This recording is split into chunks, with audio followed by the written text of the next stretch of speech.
আমরা বাঙালিরা কিন্তু প্রচণ্ড রকমভাবে খাদ্যরসিক, সে বড় হোক বা ছোট হোক, প্রত্যেকেই প্রচণ্ড খেতে ভালোবাসি আর ঘুরতেও খুব ভালোবাসি। এখন প্রত্যেকেই ঘুরতে যাচ্ছে মোটামুটি কম বেশি। তো ভাবলাম টিফিন বক্সে যদি এরকম একটা খাবার থাকে তাহলে তো রাস্তাঘাটে কোনো চিন্তাই নেই। সেই কথা ভেবেই লেগে পড়লাম বানাতে। দিয়ে দিলাম একটু রিফাইন তেল, তার মধ্যে দিয়ে দিলাম একটু সর্ষে, একটু নেড়ে চেড়ে একটু বেশ ফ্লেভার বেরোলো তখনই দিয়ে দেবো মানে একদম কুচি কুচি করে কেটে রাখা গাজর আর আলু। তো তোমাদের ঘরে যে কোনো রকম সবজি থাকলে তোমরা সবজি দিতে পারো, বিনস দিতে পারো, ফুলকপি দিতে পারো, ব্রোকলি দিতে পারো, যেটা খুশি আর কি দিতে পারো, ক্যাপসিকাম দিতে পারো। হালকা নুন আর হলুদ দিয়ে ভেজে নিলাম। একটু হলুদটা একটু বেশি দেবে, কারণ চিড়ের পোহাটা আর কি একটু হলুদ হলুদ হলেই বেশি ভালো লাগে দেখতে। আমি কিন্তু কারি পাতাটা একদম তেলে দিইনি, কারণ তেলে দিলে একদম পুড়ে পুড়ে যায়, খেতে পরে ভালো লাগে না।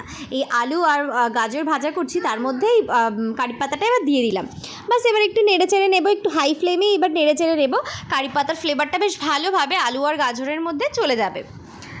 আর আমার রান্নাটা ভালো লাগলে কিন্তু আমার পেজটাকে ফলো করতে ভুলবে না, ঝটপট করে ফলো করে দেবে আরও নতুন নতুন ইন্টারেস্টিং ভিডিও দেখার জন্য।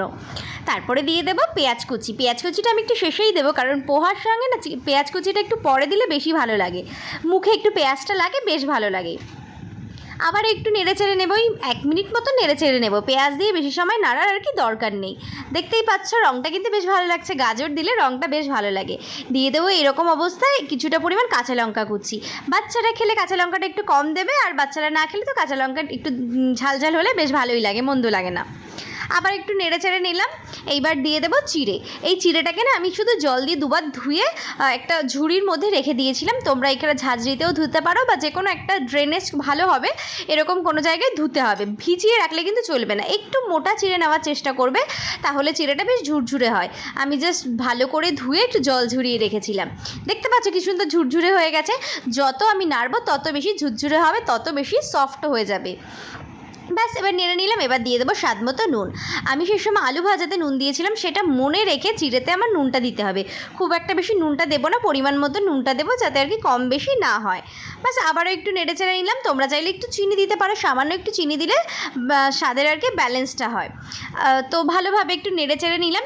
এইবারে আমি একটু না লেবু রস করে রেখেছিলাম, বেশ খানিকটা, প্রায় 1.5 খানা লেবু রস করে রেখেছিলাম। যেহেতু এখানে অনেকটা চিড়ে ছিল, লেবুর রসটা দিয়ে দিলাম। লেবুর রসটা দিয়ে কিন্তু আমি গ্যাসের ফ্লেমটা একদম বন্ধ করে দেবো, কারণ আর নাড়ানো চলবে না।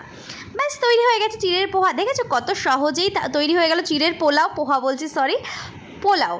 তো চিড়ের পোলাওটা দুর্দান্ত হয়েছিল, খুব ঝরঝরে হয়েছিল। সেটা টিফিন বক্সে বলো বা ব্রেকফাস্টে বলো, জাস্ট জমে যাবে। তোমরা অবশ্যই বাড়িতে ট্রাই করবে, আর কেমন হয়েছে আমাকে কিন্তু অবশ্যই কমেন্ট করে জানাতে ভুলো না।